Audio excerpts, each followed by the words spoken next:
As the UFL wraps up its second season since the historic XFL-USFL merger, the league stands at a pivotal crossroads. With expansion plans in motion, the UFL aims to add 2 new teams in 2026 and grow to 12 by 2027, a bold move in the competitive spring football scene. So what's next for the league as it works to secure its spot in the pro football landscape? Before we dive into possible team returns and new markets, let's first break down whether expansion is the right move and the current reality of where the UFL stands today. Whether you're for or against UFL expansion in 2026 or beyond, the question is it the right move? There's a strong case for why it could be. After one solid season and a slightly underwhelming 2025 campaign since the XFL-USFL merger, the UFL has still shown enough stability and fan interest to consider smart strategic growth. Several cities are showing interest, and fans are eager to see legacy teams return. Expansion would boost the league's national reach, create fresh rivalries, and attract more media coverage and sponsorships. It would also open up new opportunities for players, coaches, and staff, reinforcing the UFL's role as a stepping stone for talent. Most importantly, this isn't about a quick fix. The league is building toward long-term success, not just trying to capitalize on a moment. If done strategically, expansion could be a smart step forward. So why is expansion risky? Growing too fast puts financial pressure on the league. Stadiums, staff, and promotions aren't cheap. If new teams fail to draw fans or generate revenue, it could shake the league's stability. Not every city is a guaranteed win either. Some may lose interest quickly, especially with other sports in town. Expanding too soon could stretch resources thin and weaken the overall level of play.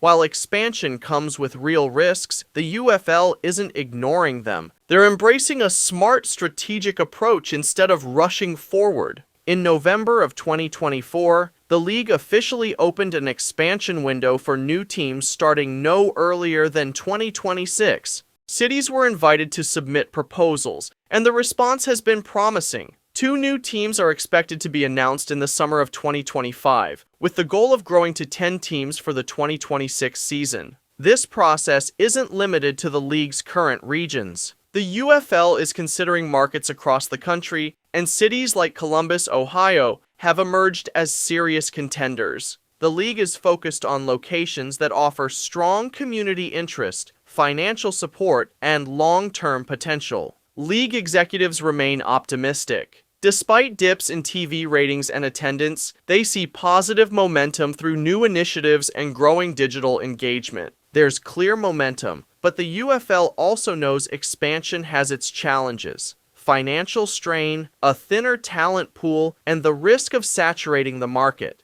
That's why they're being patient, aiming to hit 12 teams by 2027 with sustainable growth at the core of their plan. Personally, I think it's the right move, especially in football-hungry cities like San Diego that no longer have NFL teams. Expansion could reignite fan passion and build stronger regional ties. I'm excited to see where the new teams land in 2026. Now, let's take a look at what the league still needs to work on. First, the league needs to strengthen ties with local markets and rebuild fan trust. Some cities have seen spring football teams come and go, which has left fans skeptical. The UFL wants to change that by setting up year-round business operations in each city, like minor league baseball, to keep fans engaged even in the off-season. One big issue is that all teams currently practice in Arlington, Texas, instead of their home cities. That setup makes it hard for teams to truly connect with their local fans. If the league is serious about long-term growth, teams need to train and operate in their actual markets.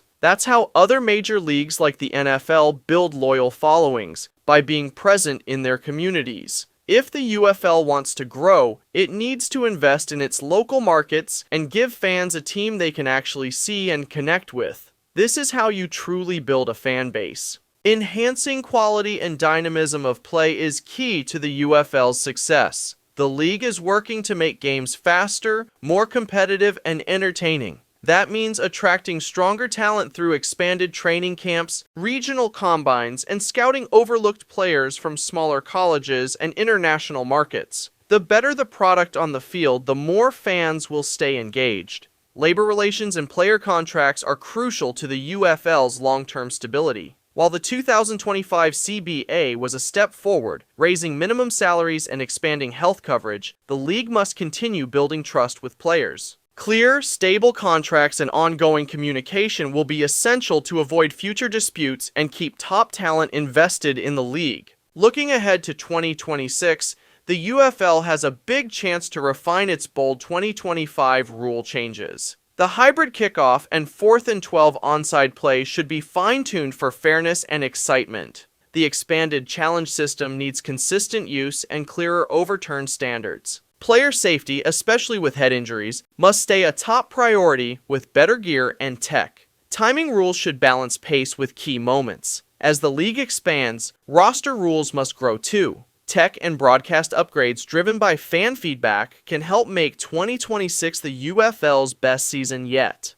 In 2025, the UFL introduced the FAST program to bring in advanced tools like player tracking, sensor-equipped balls, and enhanced broadcast visuals. These technologies can elevate coaching, officiating, and the fan experience, but for long-term success, the league must ensure they're used effectively, embraced by teams, and accessible to viewers in meaningful ways. As the UFL eyes expansion, it must stay financially disciplined. Success depends on choosing strong markets, securing stadium deals, and attracting steady sponsorships. The loss of a major backer like the U.S. Army in 2024 shows why diverse, reliable revenue is essential. In short, the UFL's future hinges on deepening local fan trust, improving gameplay, strengthening player relations, refining rules, embracing tech, and building a sustainable, well-managed league. Fan attendance in the 2025 UFL season fell about 5% from 2024, with most markets seeing declines. Michigan was the only team to grow significantly, up 30% to 11,681 fans per game.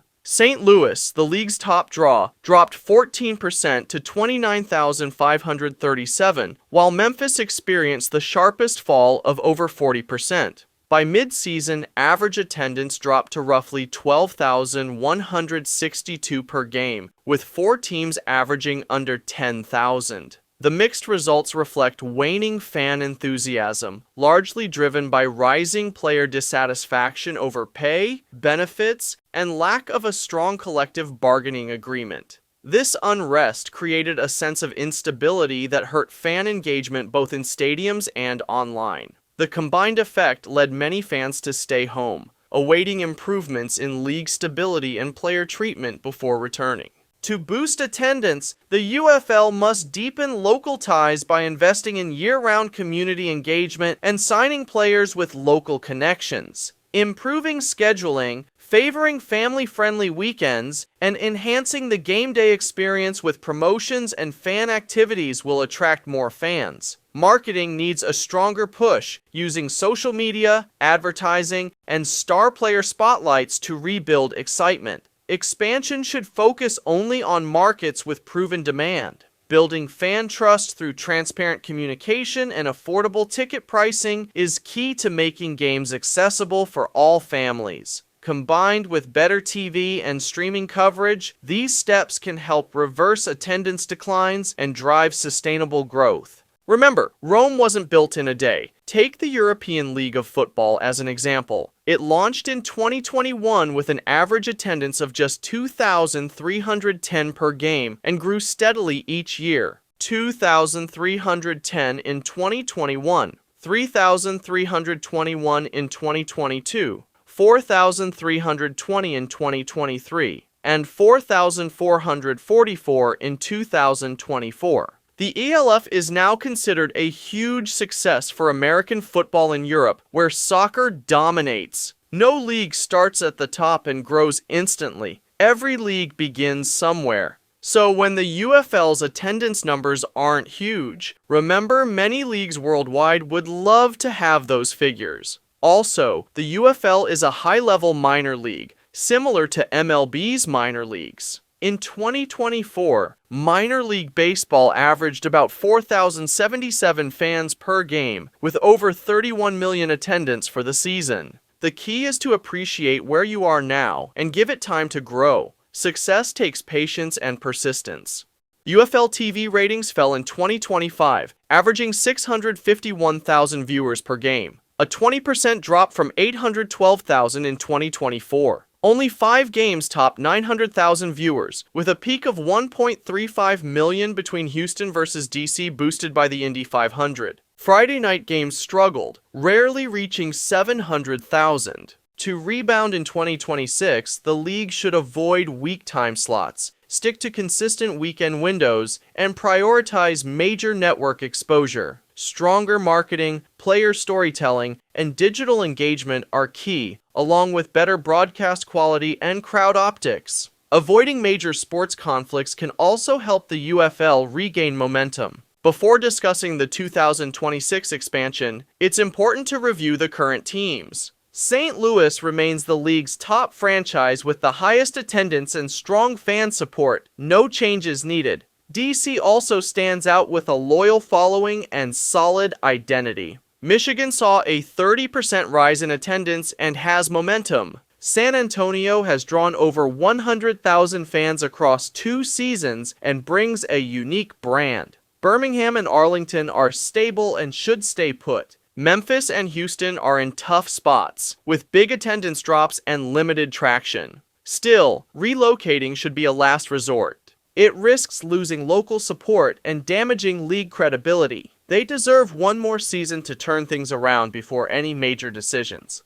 For the 2026 expansion, the UFL is set to grow to 10 teams by adding 2 new franchises. Several strong candidates from past USFL and XFL teams are in the mix, including the Seattle Sea Dragons, New Orleans Breakers, New Jersey Generals, Philadelphia Stars, Pittsburgh Maulers, Denver Gold, Orlando Rage, Tampa Bay Bandits, and Las Vegas Outlaws. The 2 teams I see as the most likely to return in 2026 are the New Jersey Generals and the Seattle Sea Dragons. And here's why. The UFL recently renewed trademarks for several legacy USFL teams, including the New Jersey Generals, one of the league's most iconic and successful franchises. With deep historical roots and a recognizable brand, the Generals offer instant nostalgia and built-in fan appeal. During their original USFL run, they drew over 1 million fans across 27 home games, averaging nearly 38,000 per game,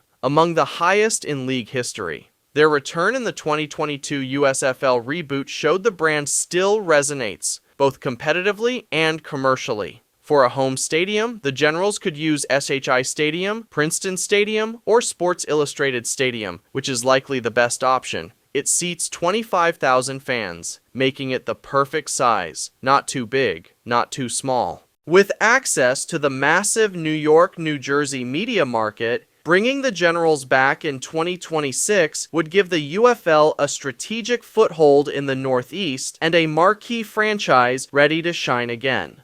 The Seattle Sea Dragons were suspended, not folded, during the USFL-XFL merger, and the league has kept a retainer with Lumen Field for a possible return. Seattle was one of the XFL's top markets, with strong attendance, passionate fans, and a real appetite for football. Bringing the Sea Dragons back in 2026 would restore a key West Coast presence and tap into a proven, energized fan base. In 2020, the Seattle Dragons averaged 25,616 fans per home game, second in the league. In 2023, as the Sea Dragons, they averaged 10,000 to 15,000 per game, totaling over 61,000 in 5 home games, again among the league's best. Seattle is a top 15 U.S. media market, and Lumen Field offers a loud, world-class venue perfect for spring football. A team here boosts the UFL's national footprint and adds valuable geographic balance.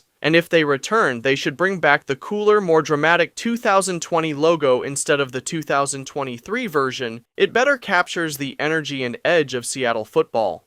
As for a potential 2027 expansion, who knows if it'll actually happen, but if it does, here's how I'd approach it. Rather than bringing back two legacy teams, the league should revive just one and use the other spot for a completely new expansion team in a fresh market, ideally in a city without an NFL franchise. It's a great way to honor the past while also building something new for the future.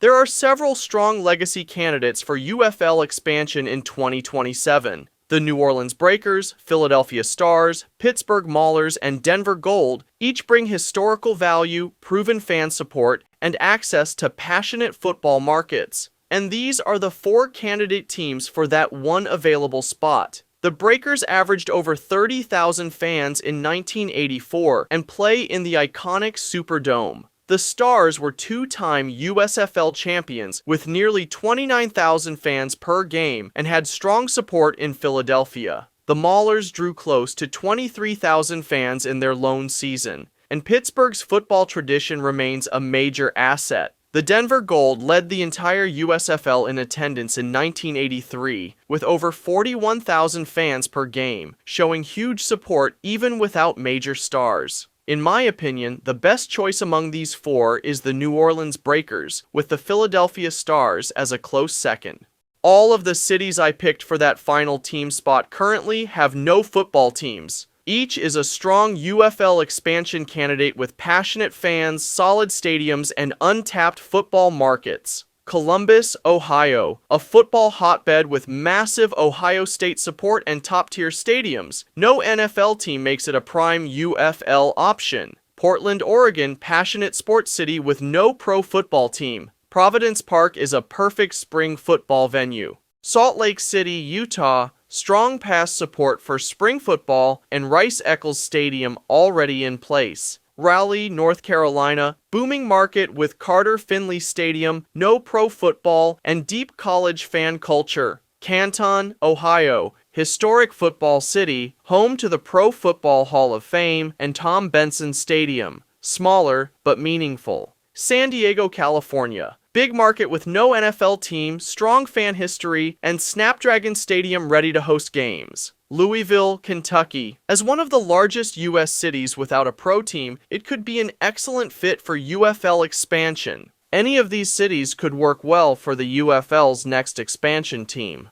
If you enjoyed this breakdown, drop a like, leave your thoughts in the comments, and don't forget to subscribe for more UFL content and expansion updates. Let's keep the spring football conversation going. For more content and much more, please click up here to dive into more videos. And thank you so much for watching. Your support is really appreciated. I'm Sportsagear, and I'll catch you guys next time. Until then, keep loving sports.